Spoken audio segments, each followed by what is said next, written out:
Coming up on this episode of Bro, Do You Even Talk Pinball? JJP announces a new game. We'll talk about that. But most importantly, we've got the most 80s pinball machines ever.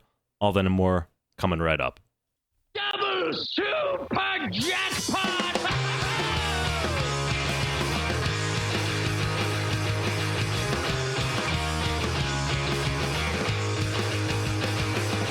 I need a ramp. I need a loop. I want targets I can hit. I need the scoop. I need a double super jackpot in my life. That's right.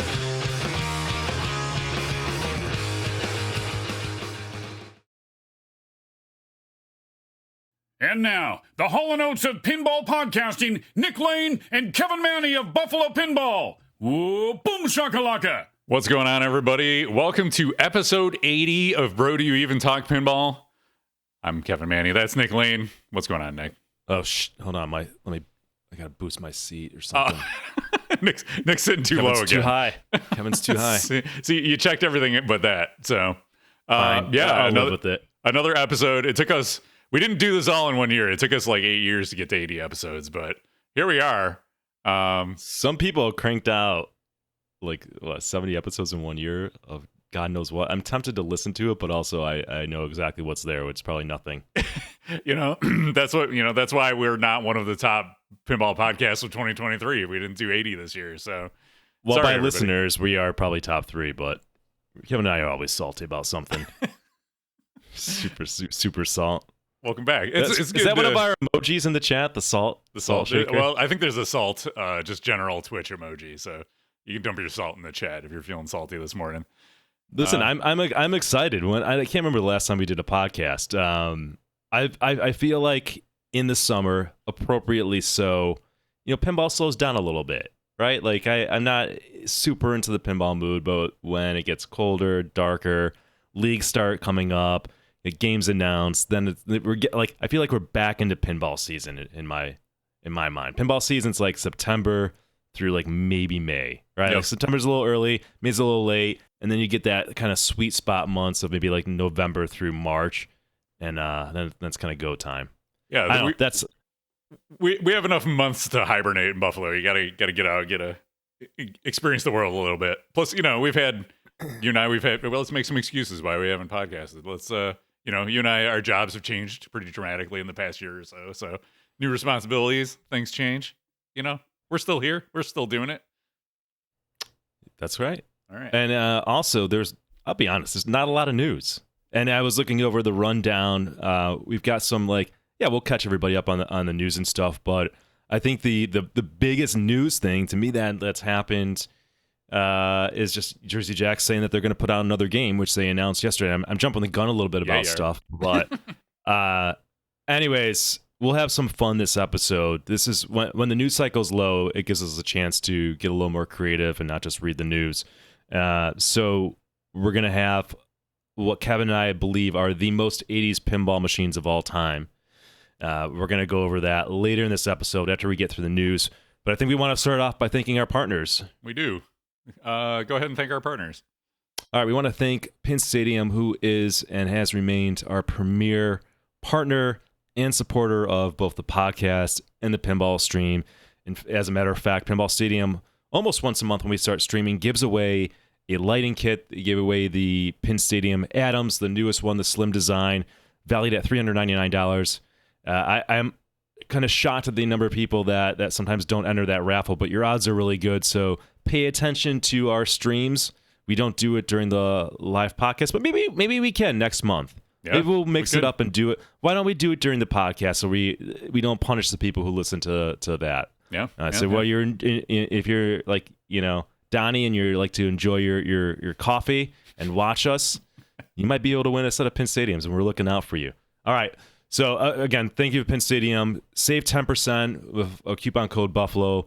Once you get in on one of your machines, especially the newer ones, where even though there's a million LEDs, they're still dark for some reason. I'm looking at you, Stern. Makes a huge difference. All right. Other mentions, Comet Pinball for letting kits, Flippin' Out Pinball. If you're going to purchase a pinball machine, go to Flippin' Out Pinball. Best customer service in the industry, hands down. We got Pinball EDU if you want to donate to a charity. Titan Pinball, maker of silicone rings, pinballs, the most comfortable mat, etc. Multimorphic, Pinside.com, and Jersey Jack Pinball. All right, Kev. All right. Before we move on, quick shout out. Thanks to Bedrock84, who just gifted 5 subs in our chat. So you get a shout out for that. Thank you. Absolutely. That's very generous of you. Appreciate it. All right. It's time for the news. And when we play the news, we play this. Here's the tip. It's the latest pinball news. So hot, it's on fire. All right. Coming up first, it's, Jersey Jack just launched this yesterday. They said October 19th, that coincides with Pinball Expo. You're going to be able to check out the next Jersey Jack pinball machine. Countdown to launch, it says October 19th. Save the date, hashtag Jersey Jack Pinball. That's all we get. But this is heavily rumored and speculated to be Elton John, perhaps Rocket Man themed, which the countdown to launch tag there would kind of hint at that. What are your thoughts? Any level of excitement? What are you thinking as far as the next JJP game?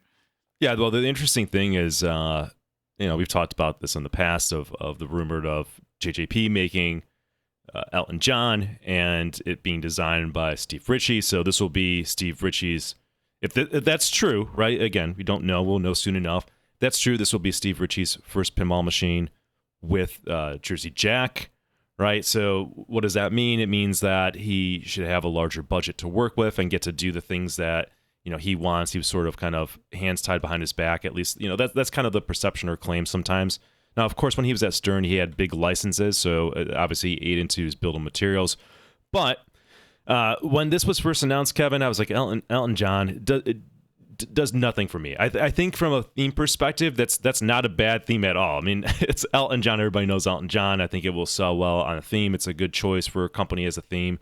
For me personally, it's like, doesn't move the needle. However, then I got Godfather, and I just absolutely fell in love with the game.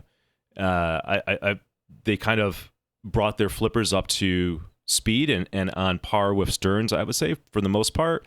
So now it's made me kind of look at this differently and say, maybe this is a game I'd really like, because I think music pins are some of my favorite games of all time to get. Like, I'm kind of a sucker for those. I think they work very well with pinball. And now you've got Jersey Jack making a game with better flippers in it. It's Steve Ritchie's first game with it. I'm sure they want to come out with a real bang, right? And they've probably, I think they want to probably get a huge win out of the gate with Steve Ritchie's first game. So I'm kind of cautiously optimistic about this, and I would consider buying it. Whereas when it was originally announced, it wasn't even on my radar of ever owning a Elton John game. Yeah, I had kind of the same reaction when I was like, Elton John, it's like, whatever. But then you think about the history of Elton John with pinball too, and like Tommy, and he's got the Captain Fantastic pinball machine already. So it is kind of a cool, like, he has a history and a lineage with pinball, which I appreciate, which I think plays in well to licensing him and bringing a modern pinball machine with his music, right? Because Captain Fantastic, that's a early solid state, I think. Or is it an EM? I can't remember. I think it's a solid state. Anyways, it's like a 70s-ish era game. The other thing is, I have it on good authority, exclusive inside source. I won't reveal my source, but somebody inside Jersey Jack Pinball says it has stuff and also things in it. So be on the lookout for stuff and things when you play this pinball machine at I'm assuming at Pinball Expo. It doesn't say Pinball Expo on this post, but you gotta think it's gonna be there. So stay tuned for more. Looking forward to the next game. And what else is cool that I think we should just mention is that for the past few years, JJP has talked about how they want to get 2 games out a year. And while technically they did do that between Toy Story 4 and Godfather, those were released within less than 12 months. Now you got 2 within a calendar year, and so it's cool to see them finally hitting that milestone. It's been a few years that they were talking about that, and I know there was the pandemic in the middle of all of that. They kind of threw a wrench in the works, so they relocated and all that stuff, but they seem to be getting up to where they want to be with production, and it's cool to see. So, I mean, they're going to have 2 games in the running for Game of the Year. Yeah. And I mean, right now, for me, Godfather is a slam dunk for Game of the Year for me. I realize that's probably not the case, and it's kind of uphill battle because of the price, and people will vote for games that they can afford and buy. And there were a lot of games that came out this year, so you don't get to play every game, right? Like I have not played I've only played Scooby-Doo a couple times, so not that was ever in danger of being my game of the year. But point being, they're gonna have 2. So what a hell of a year for pinball releases when you think about it. Yeah, I mean, Galactic Tank Force is going to be game of the year. Everybody knows that.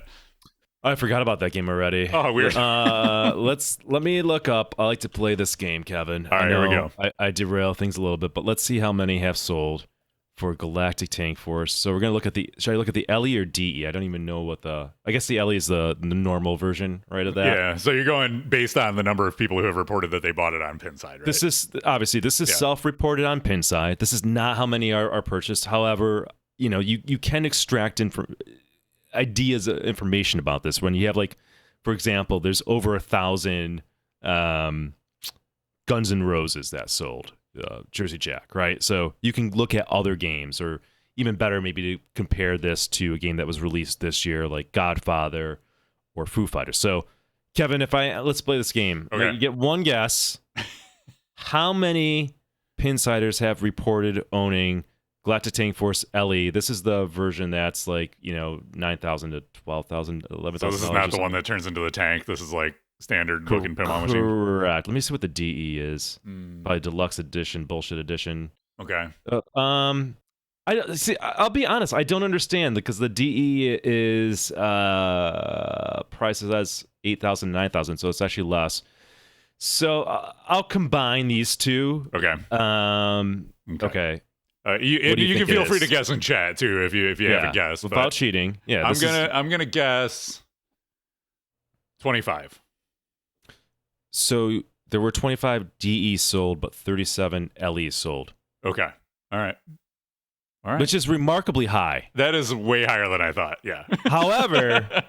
However, it's because we have low expectations for That's this. True. That's true. However, you will be out of business selling these many to people on Pinside, right? And again, most of the people that buy this are going to be like hardcore pinball people. This is not like when you launch a Lord of the Rings or Godfather and you get like normies who just never owned a pinball machine, but their favorite theme just got made and they've got to own it, right? This is Pinball Nerd Central.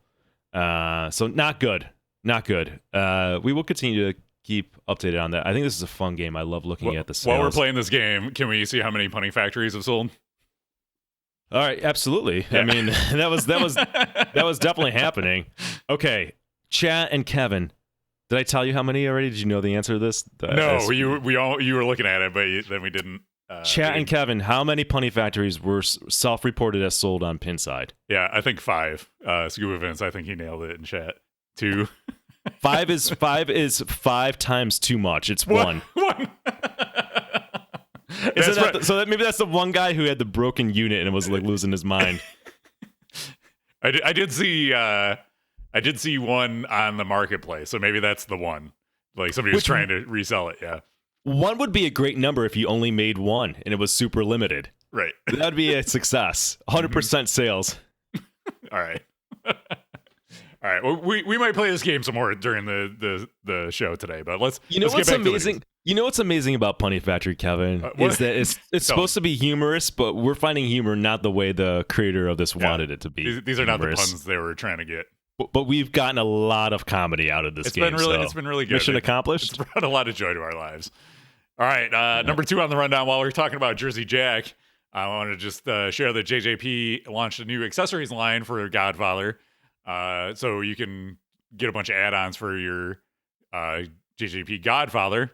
You get motorized gangster interactive topper, silver leg cover, so like the gold ones that are on the collector's edition, you can get a silver version for your legs on the limited edition.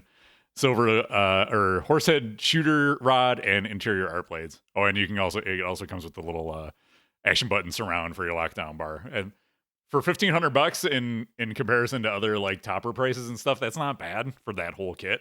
Or you can also buy them all individually It's $1,000 for the topper, $500 for the leg and action button accessories, $150 for the art plates, and $129.99, $130 for the shooter rod. So, if you want to trick out your JJP Godfather LE, you can do that.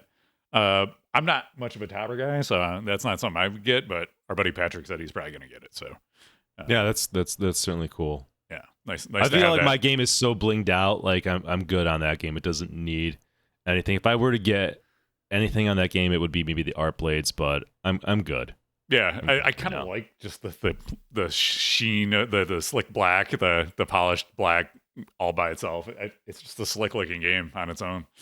What do you mean the sheen and the polished black? It's The got art like blades? the armor it's like the shiny powder coated black. Oh, I'm talking about, but the art blades don't go in the armor. I mean, it goes on I the know. side I'm of just the wood. saying. I just kind of like the look, the plain like black look Sure. of it overall. Yeah. I think it's fine on that game. And Yeah. I've given up on art plays. I'm not doing art plays anymore. All done. I liked when I'm happy when I put them on my new Sterns that I got. I think they look good, dressed it up. But yeah, I'm good on this game. I just I say that now. But You get it. I don't know. I'm too lazy to do the art blades. Actually, I'm terrified because I can't lift the playfield up on my thing, so it's just too much of a. I think it's going to be too much of a hassle for my circumstance. Yeah. That's a lot of messing around. All right. What's up next? Let's talk some Stern news. So Stern cranked. They cracked open the vault, flung it open wide, and out came a new limited edition version of Jurassic Park, the 30th anniversary edition. So they were like, "Yo, dog, you thought you had all the LEs, but no, we're gonna make more LEs." So to coincide with the Jurassic Park 30th anniversary, they made more LEs. These have new updated art package, at least on the cabinet and translate or backglass, I presume it is. Another 500 LEs. The pricing was crazy town. It was like 15 grand, I think. Somewhere it's in here somewhere. Yeah, Johnny Crap did new art. Otherwise it's the same. Let's see. So 12,900, so 13,000. That compares to the original limited edition's MSRP of $9,000. Wow, what a jump in a couple of years. Whew. So what is cool is they also did a code update though. So if you already owned one, they added new 30th anniversary quest mode, which the mode will challenge players to collect dinosaur DNA strands throughout the game to create amazing dinosaurs and earn badges. So kind of a cool thing that they went back and launched this update, but also like it was kind of weird to do more LEs, although Stern's gonna Stern. They're gonna do what they're gonna do to try to try to sell more games. Any thoughts on a 30th anniversary version of Jurassic Park? Hey, whatever makes some money, Yeah, I'd be shocked if they sold 500 of those. It's like whatever. It's a game that most of us have played. I don't know how much demand there was existing for it. But versus, you compare it to something like, I don't know, like Stranger Things. There was for whatever reason, everybody decided they wanted to get a Stranger Things after nobody bought them, and then the pandemic hit, and they moved on to Turtles and Infinity Quest and all that stuff. But yeah, they're opening the vault. They're vaulting more Stranger Things pinball machines. So yeah, if that's one you're looking for, you can get one of those. But it's made some people mad, and I wanted to bring this thread to the attention of the. Usually, whenever somebody has it, am I the only one that's upset? Usually they're like, "Yes." Have you seen this thread, Nick? No, let's go. I'm glad you're diving into some Pinside nonsense. Let me read this. this to you. Okay, it's not a real long post, so this is note the ratio on this: 262 downvotes, 12 upvotes. Okay, ready? I just want to point out that I called it. Right? As soon as I was right. Whenever you see a title, yes, they're like, yes. Okay, so I was right. Okay, here we go. Why? Question mark. Why would Stern re-release a game again? It kind of torques me up. When I buy a pinball machine, I do it for a certain reason. 1, the thrill of the find and want. 2nd, Rarity, pride in owning something that not many people have. When Stern re-released Stranger Things, it took the fun out of owning one. You gotta give me time to. All right, continue. All right, we're about halfway done. Now it's no longer rare or uncommon to own one. I feel it's a big money grab for Stern. They can't even finish the games they have on the production lines as it is. I've been waiting over a year to get accessories from them that have been on back order. So my question is, am I the only one that feels this way? Dude, I swear to God, this is like you almost think this is a troll post, but it's not, right? Like, this guy has been on Pinside for 6 years. All right, so it's not like you just entered in the hobby, but this is really easy. Why would Stern re-release a game again? Money, dummy. They're a fucking business. They're a business. Their only goal. If you have a goal as a business other than make money, get the fuck out of here. This is not the Boys and Girls Club. Fucking done. That's it. Why? You don't need to write anymore. Their goal is to make money. That's it. We criticize, like Kevin and I, for years, will talk about business decisions that pinball companies will make, and usually the criticism is like they're doing something antithetical to making money, or they're doing something that they'll lose money, like making a fucking punny factory, right? Like it's a terrible investment of time and resources. Or Galactic Tank Force, which is going to lose them money. But yes, Stern, there's a market and there's a demand with the price of Stranger Things that went up, so of course they will pump out more. Okay? Like, that's it. Simple. Like, you should lose your right to post on Pinside. They should put you in the fucking Pinside penalty box for like 3 months for writing something that fucking dumb. And if you've been around for 6 years and have been on Pinside for 6 years, you should know that Stern vaults games. That's part of their strategy, right? You know, it goes all the. What was the first game I guess, you know, they ran more of Lord of the Rings back in the day. They made an LE of that. You know, it's like this is what they do. If there's demand for a game, they want to capitalize on that demand, and they're gonna make more. And they should. Yeah, they're meeting. People want that. They're meeting demand for people. They're satiating that demand. That's great. Yeah, they're making a lot of people happy by doing that. You know, like, your only leg to stand on would be if, like, Stern does this and they say, like, oh, we're going to sell a topper, and the topper's only for people who buy the $15,000 version of a game, and they lie, and then they make it available to anybody. That is, like, okay, yes, they're doing it to make money. However, they've lied about something. They've lied to their customer base so they can generate sales, right? And it's also a questionable business decision, too, because you can lose customers because of that. But in this case, they never said we're not going to make any more Stranger Things, that we're going to have a hard cap, we're never going to produce it again, ever. Buy with confidence. This is going to be a rare thing. Get it now. Like, no, they never did that. Yeah. So stupid. Like, oh, my Facebook is going off. Mute. Kevin knows what he's doing when he shows these posts, but like... Yeah. So, but I will say, like, with the LE thing, like, Jurassic Park, I think that's a little bullshit, because you're saying this is a limited edition version of this game. We're only going to make 500. But then you're like, oh, we do a 30th anniversary LE. You know, that's more borderline. But if you're just, like, doing more pros and premiums, like, who cares? You know what I mean? It was never sold as something that's going to be limited. There's a more nuanced discussion in the example that you gave, Kevin, but with this guy, what he's talking about, there's nothing. Like, this is stupidity at its finest. This is somebody crying because they thought they had an investment, and they're losing out on their investment. And, you know, like I said the other day in our Facebook group chat, I'm gonna buy the games that you enjoy, and then if the price goes up on them, that's fun. That's fine. You know, that's nice. If you end up selling it, you'll make a little money. If not, you've had a game that you liked playing the whole time. I don't think that's a crazy concept. Yeah, dude. Like, it's not typical that you buy a game and it shoots up thousands of dollars more than when you bought. That's not typical. That's the exception, not the rule. So that happened with Stranger Things because the demand shot up like crazy. There weren't enough that were out there. So Stern wisely decided to satiate and make some money and make more of them. But that's not normal. This is not like bending the laws of how pinball works, that, you know, typically what's normal is you buy a game. As soon as you take it out of the box, you probably lost $500 on it, right? Give or take.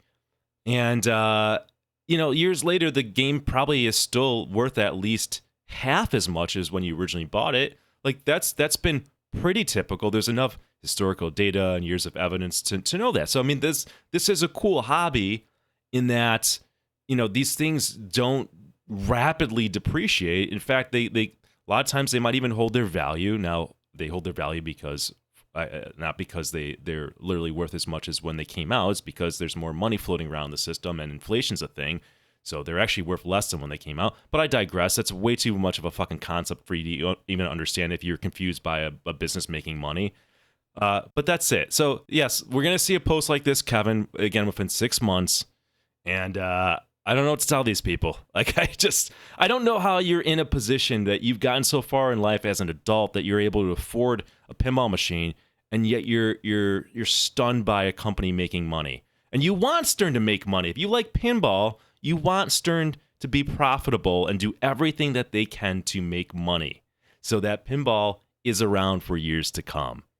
All right, I think I'm good. I'm good. I'm sorry for everybody who has like half a fucking brain that has to hear these rants. I know it's funny, it's humorous, but it's also tedious. Right, right. It's not a hard concept to grasp, but apparently it is that companies want to make money so they can pay their employees and make new products and move into bigger factories and all that stuff. It's crazy. Kevin, this is. I know this is like. I too like to give people what they want, and I know that people do enjoy flipping out over stupid Pinside posts. So I will ask you in the show notes. Okay.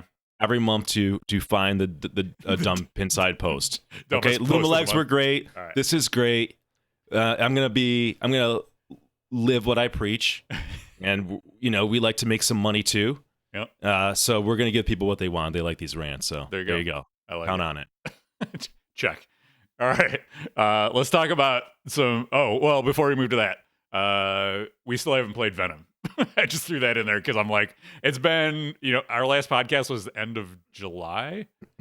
And here it is in October. And we still haven't seen one.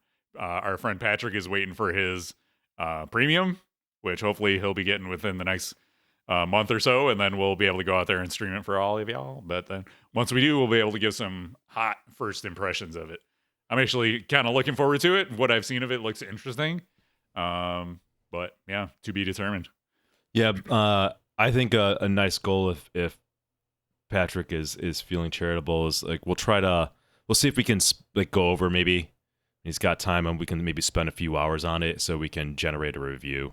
It would be nice. We haven't done a review for a while, and I'd love to really understand the game and see what's there, and get back to doing like a review of a new game. Yeah, same. For whatever reason, this is one that's really piqued my interest. So I've when he gets it, if he wants to have us over, I'm down to just go play the heck out of it. So yeah. So let's move into Multimorphic has released a crap ton of stuff since our last show. So let's talk about it, and we can jump over here to the first thing, which is I got my Final Resistance. The modules are shipping. I was able to do a live stream with our friend Michael Ocean, who is the lead programmer on this game. He also was the lead programmer on Weird Al's Museum of Natural Hilarity. So if you want to check out some more of my production version of Final Resistance, you can check that out on our YouTube channel. I've got the game stream archive there, and Michael talks all about the backstory about developing the game and the rules, and he shares some hints and tips and stuff throughout, and he's just great to talk to. So that's Final Resistance. Awesome. Finally, super stoked to have a Scott Denisi game in my collection, and that game's really fun. So we're gonna do it. We're gonna do a bro show on it. I anticipate they'll do a pretty good code update here in pretty short order. So I was like, well, we did this stream of the current code. Let's wait for a code update, and once that's out, we'll get together and do a bro on it. So that'll be fun. The next thing, Michael came back a week or two later, and he had another new game. This is one he developed on his own. It's called Dungeon Door Defender. It's an add-on game for the Heist playfield, and it's a tower defense pinball game. So if you're watching, you see all the guys running up and trying to attack the door on the heist module. It has the prison door in the middle of the playfield. That's the one you're defending. And you can roll over the bad guys attacking on the lower 2/3 of the playfield on the screen. There's power-ups you can get. You can buy stuff in the store. Really fun, kind of super addicting take on a tower defense game in pinball format. So check that out if you get the heist playfield. It's $200 to add to your collection for the P3. And then we had just this past week, Nick Baldridge from For Amusement Only Games jumped on the stream, and he has a new add-on game for his Drained playfield. So it's Drained Bite Size. It's a speedrun vampire slaying mini game add-on. So yeah, it's basically you start right off in a battle with one of the vampires, and you're just trying to slay them all as fast as you can. There's timers, there's different strategies you're going to want to take if you're focused on, short times or maximizing the damage you do against the vampires. This, because you can still stun them, so you want to determine, if you want to take the time to do that or not. There's also negative points in it, so you start out with X number of points, and then as you shoot things, points go down, but as you slay vampires, the points go up, so you have to manage that too, which is kind of cool, because if you run out of points, then your game's over. So really unique take on a add-on game for the P3. If you're out at York, he's there this weekend, and that's a $99 add-on game for the P3 and the Drained playfield.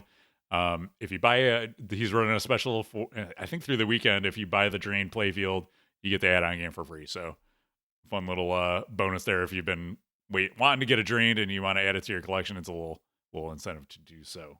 Also, congrats to Nick for he's been named the customer support for Multimorphic. So he's brought on in an official capacity. He's doing customer support for Multimorphic on the P3, and he's the right man for the job. He knows the P3 inside and out, and he's really good at explaining things in a thorough and way that non-tech heads such as me can understand. So congrats, Nick, on that, and congrats to Multimorphic on the addition to the team.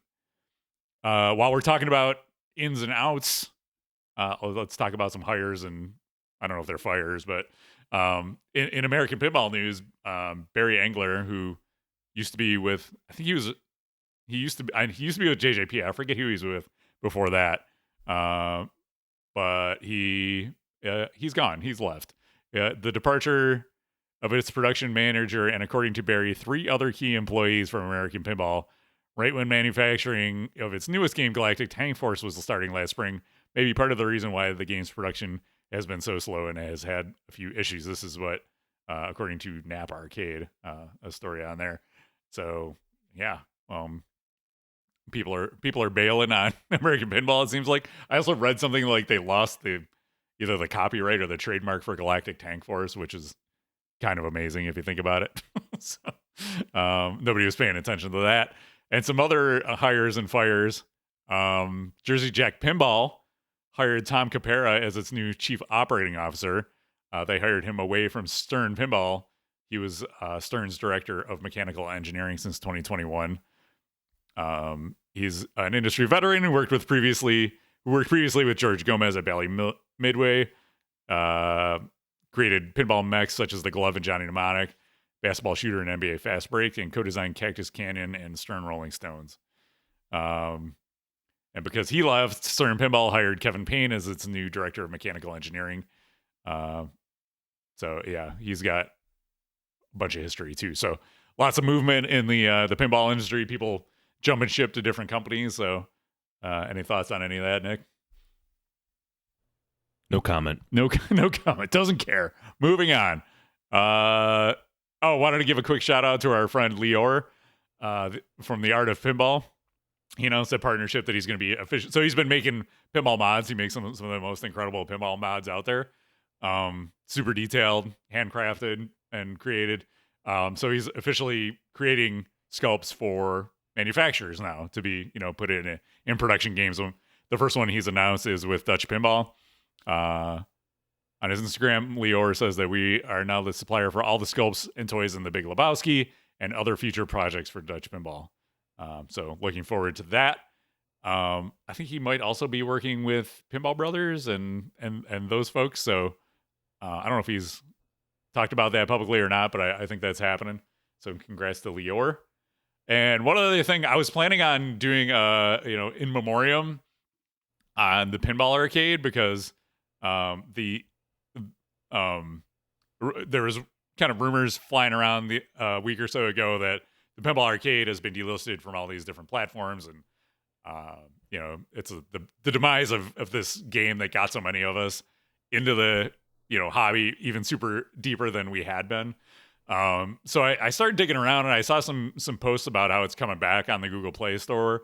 And I jumped over to the Pinball Arcade Facebook page and it says, this was on September 29th. Pinball Arcade has been temporarily delisted from the Apple App Store on iOS. Don't worry, we will be back up within a few days. We apologize for the inconvenience. So the rumors of the Pinball Arcade's demise are greatly exaggerated. I don't know how greatly because they haven't been really supporting it much either. But thankfully, I'm glad it's still there. When I get the urge to like jump on my iPad and flip around on some of the old Pinball Arcade tables, I like to have it there. So that's good news if you've bought a bunch of Pinball Arcade tables that they're going to stick around. But probably wouldn't hurt to download them and just have them on your device. I ended up doing that on my iPad. I was like, let me just download all these and save them. They do take up a chunk of memory, but I like having them. So glad Pinball Arcade's still kicking it. All right. Was there anything else? No, I think that's it. That's it as far as news. We did all the news. Let's do some game room updates. Do you want to kick it off and do game room updates first? Because I've been talking a lot. Sure. So I don't have any major game room updates. God, I think my next game will probably be Pulp Fiction, but I think that's like nobody even knows when that's going to come out because Chicago gaming or whatever is so backed up, which is fine. I'd rather save my money at this point, just given where the economy is, and maybe in the summer I'll grab that or grab Jersey Jack's new game. But no game room updates. I can give a co-op update for those paying attention following that, because I don't think I've brought it up in a while. So the plan is we're hoping to be open by summer for that. For those that want to be a member of it or maybe help out with or play a role in it, I think we're gonna do some. I want to do like a tour of the space. It's kind of like a shell of it. Matt has just done a remarkable, time-consuming job of taking this kind of worn-down building that's been like this old bar that's not been inhabited since 2007. So it's needed a lot of love. He recently just got like the parking lot across the street. He purchased that, so it is really coming along. And I want to do a tour before the snow really hits and it gets cold. So maybe late October, early November. For those who that are serious, I'm not interested in opening the door to anybody who's just curious. But for those that are thinking they want to be a member, membership is probably going to be over $1,000 a year. Just a heads up, so we're not wasting anybody's time. But this is going to be a serious space that it's coming along. And of course, when it does open up, we'll do some like tour videos and we'll showcase it on the website. But really excited for that. So again, reach out to me if we haven't talked already, you're interested in that, and we'll go from there. Yeah, I'm looking forward to that, and we'll obviously once it's up, we'll be doing streams from there and stuff like that because there's a lot of cool, rare, unusual, rarely seen games that are going in there. So I think it's gonna be a fun spot to do some streams from, and there's gonna be tournaments and leagues and stuff like that. So there's gonna be opportunities to show it off to everybody too. So looking forward to that. For my game room updates, my big thing has been all the P3 stuff. So I got my Final Resistance, like I mentioned. I've been playing Dungeon Door Defender and Drained. Those have all been super fun as far as pinball. I also, since the last podcast, we got to go to Disney World, and I rode the Tron coaster, so I bought a bunch of Tron stuff, so that's all over my game room now. And that's super fun if you like that theme. Definitely recommend going in and riding that coaster. And what else? I played a few video games. I finally finished Zelda, Tears of the Kingdom, so that was super fun. And I blasted through all of Pikmin 4. That game's super fun too. So if you're looking for anything on your Switch, I highly recommended those two. If you haven't been paying attention, Brody Even Pinball is back. We've been doing that on Friday nights, mostly from our buddy Dave Sousa's house. He had a hard body and No Good Gophers, or no, the other one, Teed Off, and Flight 2000 that we did. Those are all on the YouTube channel if you haven't seen those. Super fun. We're going to go. He's got a Foo Fighters premium. We haven't streamed that yet, so we'll be over there. I think that's probably the next one we're going to do. By the way, hard body, as much as it is like a meme game, it's a fun game. Like, it's a good game.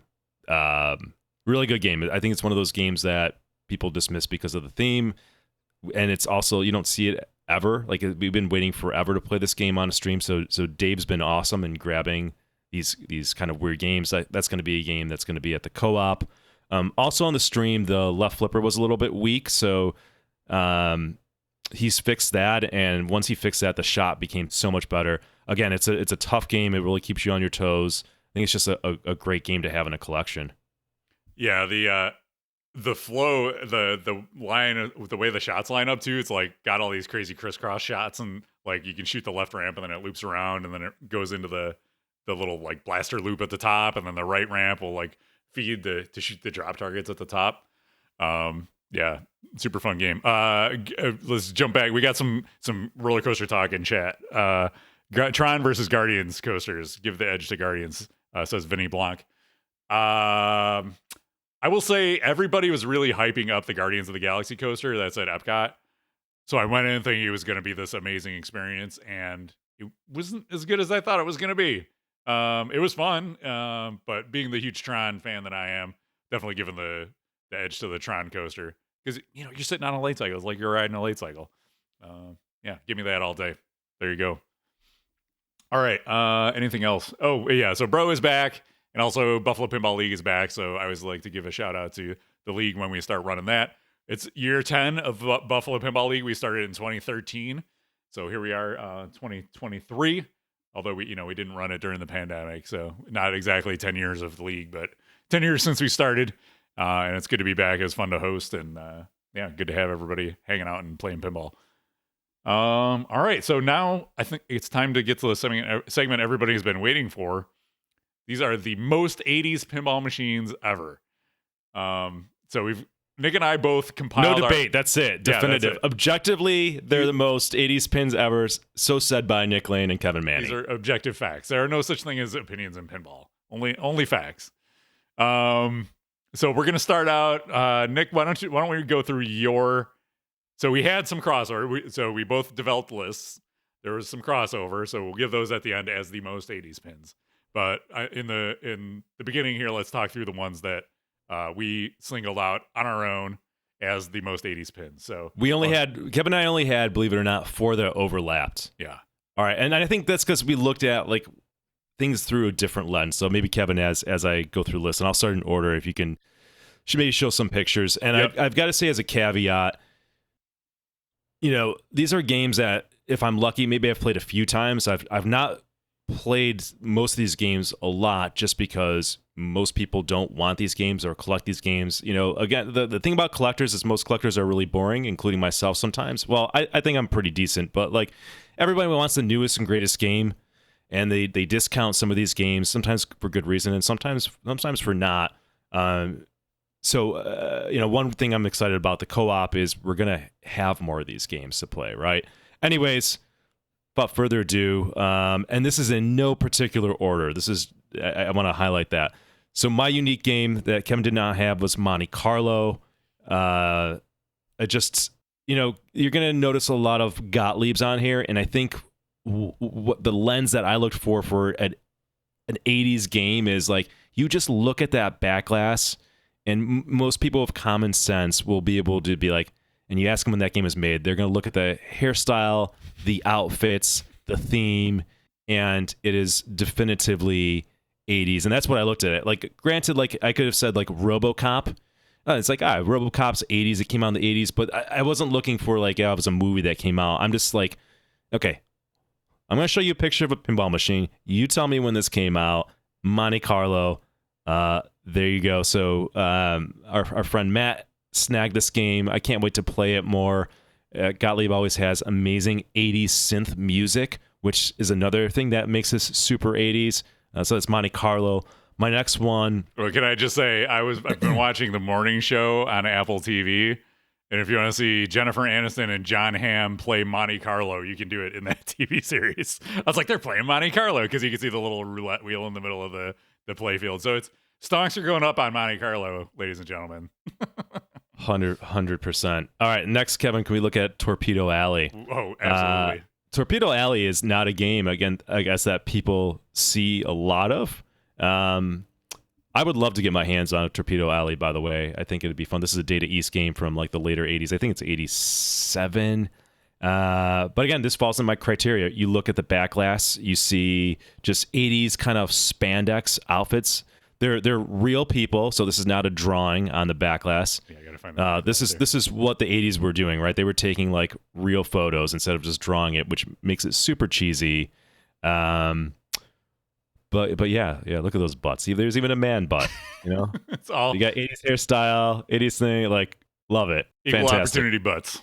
That's right. That's what we like. I don't know. I can't speak to the music because I think I played it once at Papa or Pinburg or Replay FX or whatever. But that's a game I'd love to spend some time on. Next is, here we go. Another Gottlieb. Here's a shocker. Diamond Lady. Oh, Diamond Lady. Diamond Lady. All right, here we go. It is that like blown out 80s haircut. And all this, like, there is a recurring thing with these 80s games, which are about like luxury, elegance, and money. Like, that's peak boomer lifestyles of the rich and famous. We haven't even gotten to like the peak game, but yeah, there it is. There's Diamond Lady. Oh yeah. There's 80s, like just the fonts, the art. I love the just like there's like so many pictures of the Diamond Lady all over the playfield, and they're photorealistic.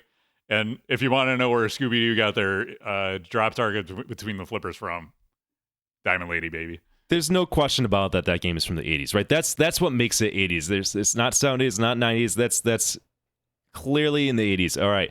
Next for me for my most 80s pinball machine is this one's diverting a little bit because it's not a photo backglass. It's I don't think it is.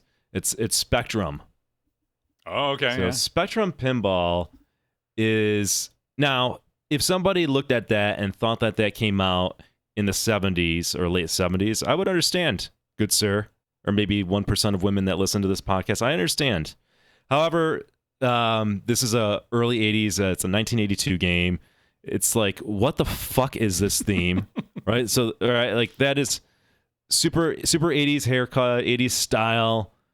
It's got these rainbow colors on it, but also black. Black seems to be like, and it's got these kind of like circuit board art. So, yeah, it's Spectrum. Screams 80s.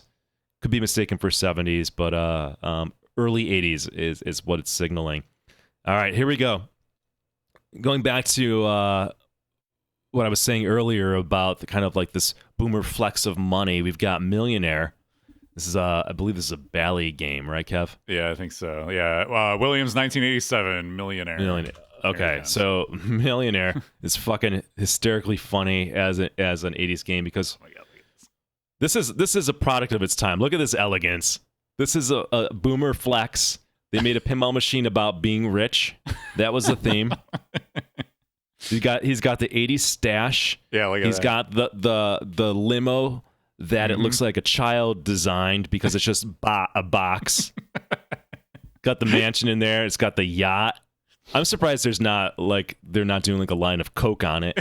But what's also puts it at a time in the 1980s is that like today, if somebody's like, yeah, I've got $1 million and I've got $1 million saved for retirement, I'd be like, what are you gonna do? How are you gonna make it? You gonna get a side job? $1 million is nothing today, and it's progressively becoming worthless. So my alternative title for this game is called Fiat. But yeah, that's Millionaire by Williams. Peak 80s, very 80s. pairs nicely with Monte Carlo, by the way. Oh yeah, they both have roulette wheels. I just noticed. So if you want roulette wheels, get those in a teed off, and you'll be all set. It's elegance. And then last but not least, for my game that differs than Kevin for my peak 80s is Spring Break Pinball. Surprise, surprise! This is I should have had this on my list. This is another Gottlieb pinball machine. Kevin, let's look at that. This is another photo back glass. Oh my god! And not just one photo, but there's many photos in this thing. It's hard to find a good photo. Oh god! Okay, so let's talk about this photo. We've got people at the beach flexing like muscle men, ladies checking them out. Then you have like potentially like a bikini contest, I think, in the upper left. Yeah, but t-shirt contest probably is what that is. In a pool drinking. Now, what I was telling Kevin earlier, what I like about the picture of the three dudes in a pool drinking is that they all look like they're from the 80s. However, here's the twist. Kids these days, like, they dress up and they cosplay like they're in the 80s or 90s. So this is like come full circle, right? This could be today. Yeah. This could be today. This is very fucking 80s. And then even on the bottom right corner, you've got a bunch of ladies in bikinis. Again, real photos. These are real people. And you have like imitation Spuds McKenzie. Yeah. And like surrounding them, you've got sand and there's sunglasses, like checkered sunglasses. And there's a bikini top that's just taken off there. Yeah, just hanging out there. You got like the 80s radio with the tape deck in it. Yeah, oh, yeah. That's and let's not neglect this playfield art. The topless lady that's covering herself up with her arms. Spring break, baby. And we got it's hijinks and fun. And you've got leopard print on the drop targets. Oh, leopard print is peak 80s. That is really good. Oh, there's the Spuds McKenzie here again too. Yeah. Yeah. Oh, there he is. Spring break. All right. That might win. That might be the most 80s, but we didn't necessarily agree on all of those. So yeah, we didn't want to put these in a rank, but yeah, dude, the leopard print. That's really good. God, so much 80s in that. And we didn't even talk. I mean, you can't even get into the music because it's been a while since we heard the music on it. But rest assured, very 80s.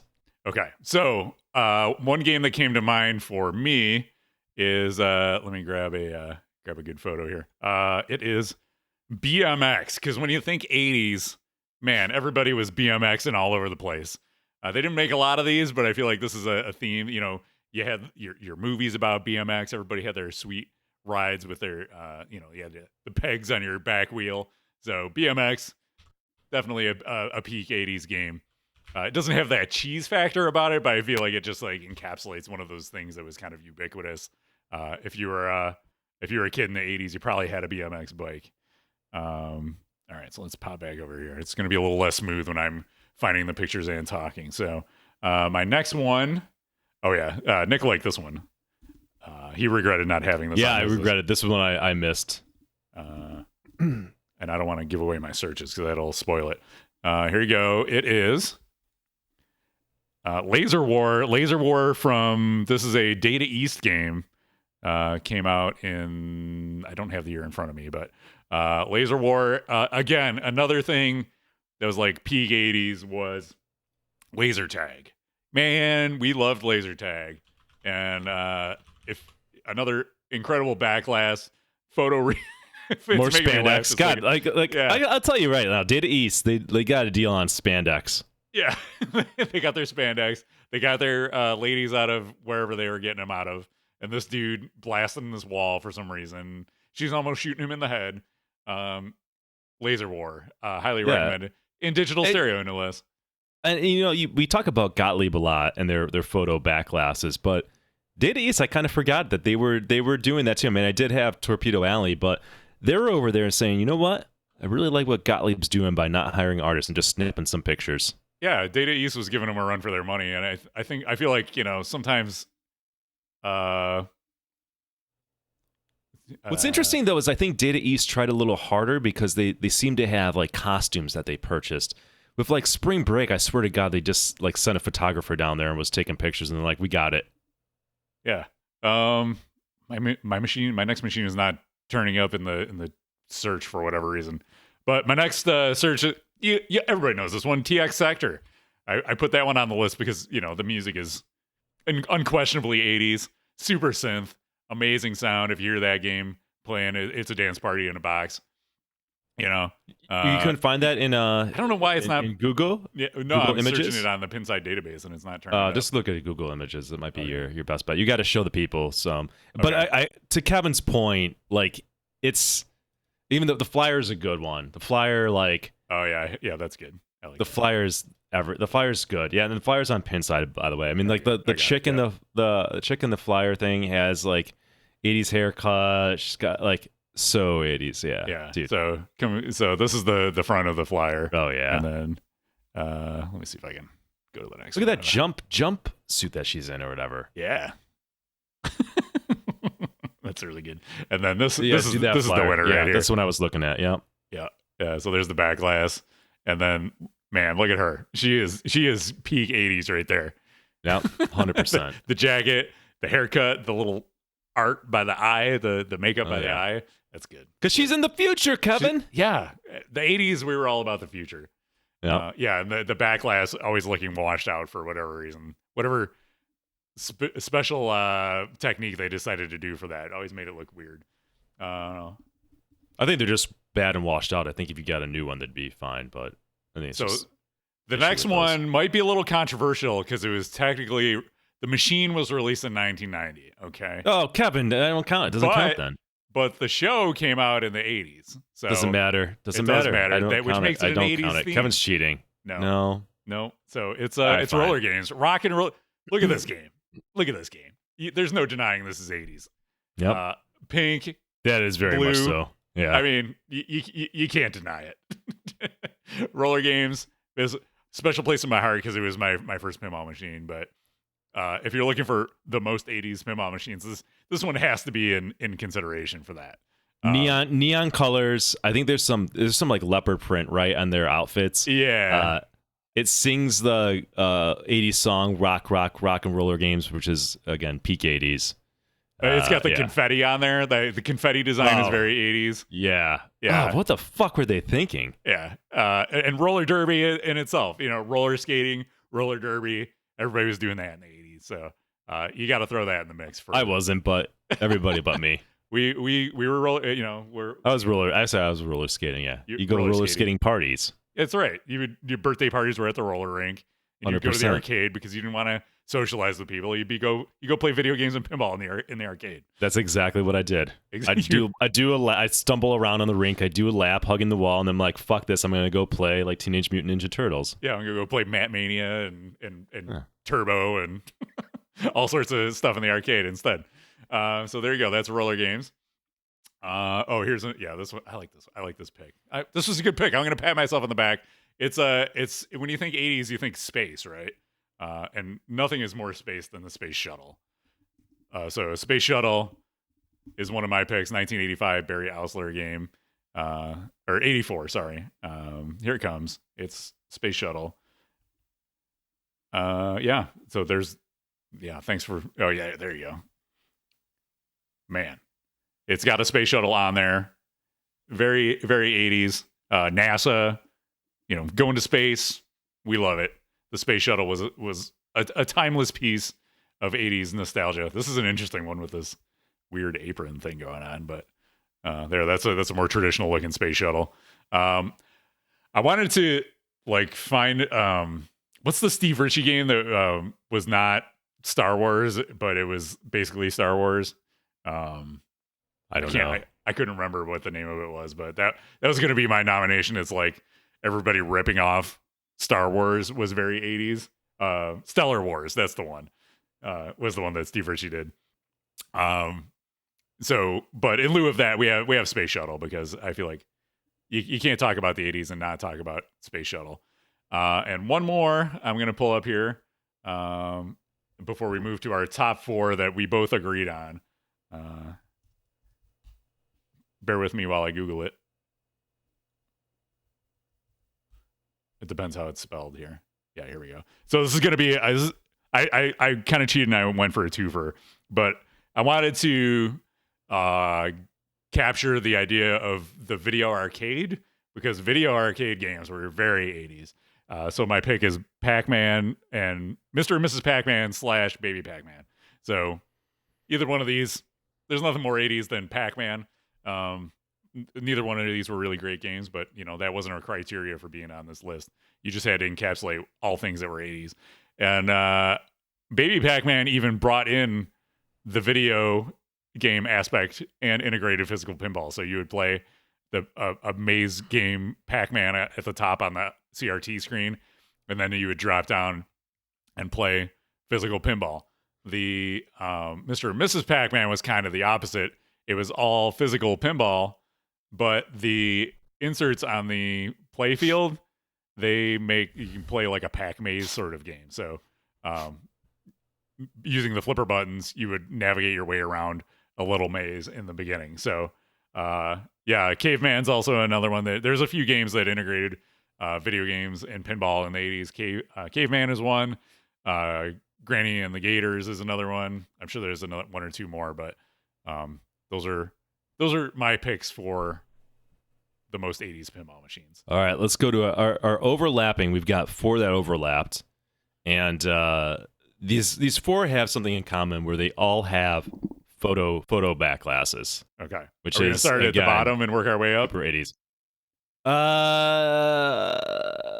Could go either way. These are kind of actually in order of peak 80s. So yeah, we can do that. Okay. All right. There we go. All right. You can do the honors on this one. Yeah. Starting at the bottom is this should be no surprise to people who pay attention to this channel because I own this fucking game and I'm very proud of it. It's Bad Girls. Bad Girls. Bad Girls. We got a photo back glass. We've got a bunch of hookers on the back glass. We've got a very much decisively 80s bar with this kind of like the chrome and the mirror finish everywhere. And anybody who's heard the music on this game stole music from Michael Jackson's Bad album in 1987, and one of the tracks is in this game, thus making it, if it wasn't 80s enough, they really sealed the deal with that. I would argue that the 80s-ish colors, again, like a lot of 80s colors is a lot of black, but then you've got, there's not neon per se. They go with a lot of pink, but they've got, the ladies are kind of like kind of punk looking, right? 80s punk vibe to them. The paneling on the cabinet is mirrored as well. There's like mirrored panels. Oh yeah, let me see if I can find that. And then the music in the game's fantastic. Just very Gottlieb crushed it with like the 80s synth on the games of this era. But make no mistake, you walk up to this game, you play this game, it is 80s. It's peak 80s. Yeah, there's no like cabinet shots, but there's mirroring on the side, which is really good. And the Bad Girls font on it is very, very 80s too, like that style of typography. There you go. So that's that one. All right, why don't you tee up the next one? Okay, so the next one is another one. This was came up to the chat said this better be on there, and the chat was right. So that is another Gottlieb game, a game you don't see too often. A game we haven't played a ton, but that's Raven, which is so Gottlieb was doing this thing in the 80s where they weren't securing rights to popular things. Like there was a game called Gold Wings, and Gold Wings was supposed to be Top Gun, while Raven was basically Rambo, but instead of getting licensed for Rambo, they called it Raven, and they have a woman on the back glass, and it's again a photo back glass, so it looks cheesy as hell. You've got like the 80s female short perm on it. Like you can't tell if this woman is like 20 or 52, right? Like this is like, that's how the 80s rolled. All right, no idea how old this person is. But that's Raven. I don't think this is particularly a good game. At least the ones I've ever played never felt good, never felt great. And a lot of the 80s Gottlieb games that we talk about are, as cheesy as they are pretty good. Yeah. This game never struck me as good. Somebody can convince me I'm wrong. I'm cool with that, but yeah. I want this game to be good, but it's like, yeah, like you said, anytime I've played it, the flippers haven't felt great, and it's just kind of like the shots aren't there. So yeah, not the best representation of gameplay, but I mean, the theme is undeniably 80s. Dr. Blueberry Johnson says it's a horrible game, so thanks for I take that to the bank. All right, what do we got next? Okay, you can tee this one up. All right, the next is one that we streamed within the last year. surprise, surprise, another Gottlieb. I mean, we could have been super lazy and just picked a bunch of the 80s Gottlieb with photo back glasses. Another game that should have been licensed, but Gottlieb cheaped out on it. And as they cheaped out on artists and just hired a photographer, and that is Hollywood Heat, which is supposed to be Miami Vice. And you don't get much more 80s than that.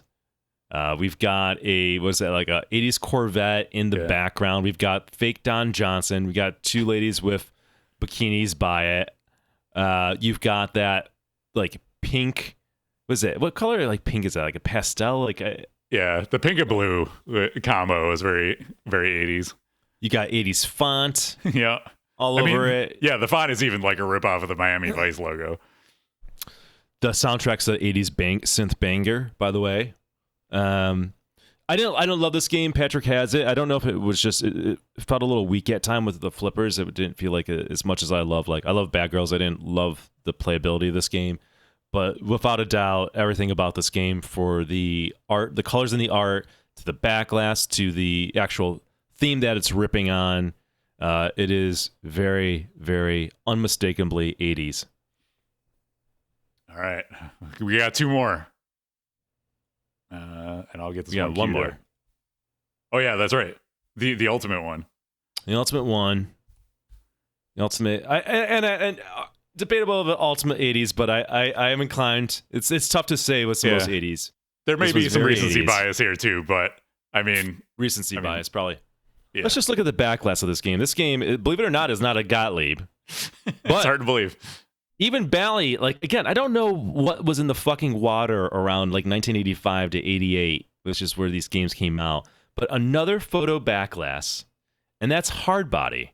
Hard Body, you've got this female muscle builder, blown out 80s hair. The same concept goes again. I don't know if she's 20 or 50 years old in this. Hard to tell. She's in a bikini in the backlash on 4 photos, but also the backlash is that shitty in the background's like the shitty like grid style. You've got the 80s color again, the pink all over. This pink color that we found it in Bad Girls, we saw in Hollywood Heat. It's here again. This is not even the same company that's doing it, and the theme is peak 80s, where the theme is all about muscles, right? You have all the movies with like Schwarzenegger and these kind of muscle men movies. Well, now, this is something for the ladies. We've got Hard Body. You got some, I don't know, Kevin, what the fuck? I mean, the grid pattern is unmistakable on this game. Yeah. And then no just one would do that today. Yeah. The bodies with no heads. All over the playfield. That's not necessarily 80s. It's a weird design choice. It's a weird design choice, but yeah. It's very strange, very strange. And yeah, the more I played this game, I'm like, yeah, this is so 80s. I liked how on the upper playfield they put the time and effort in to make this Hard Body light up, and it's got like sequential lighting on it. It's got some inline drop targets. Man, yeah, like you said, the bodybuilding, the Muscle Beach stuff, that's all super 80s. The look and feel of this game, the cheese factor, like this checks all those boxes. So seal of approval as most 80s game is determined by us. And just you could talk about the odd theme choices, right? Yeah. Like, so Hollywood Heat and Raven, like they're like a knockoff of a license, and that's not necessarily odd to me, right? Like, because we do licenses all day. But Bad Girls and Hard Body really just peak weird 80s unique themes that would just never come out today, right? Like, even American Pinball wouldn't do this. I don't want to put anything past them, but even them. That's saying something. So yeah, that is Nick and Kevin's list of peak 80s pinball machines. Scribble's not sure about that. He thinks AP might do it. They might. You never know. Like I said, I don't put I put myself in outlet. I don't put anything past them. I don't know. My prediction's still in play that they're going to go out of business within 2 years. So we're about there's still about a year and a half to go for my prediction. Nice. All right, that's going to do it for this episode of Brody Even Talk Pinball. Tune in tune in again next time for more shenanigans. Maybe we'll, if you got a suggestion for our next top list, send it to talkpinball@gmail.com. We take recommendations and feedback there. If you haven't yet, visit buffalopinball.com/merch. You get yourself a sweet Buffalo Pinball shirt like Nick Lane's wearing, Brody Even Pinball. Yeah, there it is. You get yourself one of those. They got Play Angry. We got the skull shirt. We got mugs and stickers and all sorts of fun stuff. So great way to support the channel and give back and rep and look good while you're doing it. Hoodies are the bane of our existence. Everybody loves the hoodies, but they're a huge pain in the butt. So yeah, a couple things. Number one, Kevin and I don't always do this, but we probably should do it once in a while in the beginning, because I know when I watch videos, if people don't ask for it, I forget. But hit the like button if you're watching on YouTube, because that helps people find this, and we tend to get more visibility. Don't forget to subscribe. That helps us. And of course, consider donating to Buffalo Pinball or subscribing via Twitch. But yeah, if anybody has a solution for printing hoodies, we used to have somebody local, like so we have shirts on our website, but they don't offer hoodies. Well, they do, but not good ones. So not we good don't ones. offer them. Yeah. So really, we're only interested in doing American Apparel hoodies, because they, the one I'm rocking it's held up fantastic for years. Always looks good. So if there's somebody out there that wants to partner with us to help get them produced, shipped out, etc., maybe we would do some like pre-orders. We probably would charge a lot for it because it'd be a limited run, but I do want to meet the demand. And I wear, again, like the hoodies that I have, I've been wearing them for years. I get so much usage out of them, and it's the really cool design with the Buffalo Pinball kind of pop bumper logo in front, and then the skull and back, so you're getting both of our logos. And hoodies and pinball go together like building muscle in the 80s, right?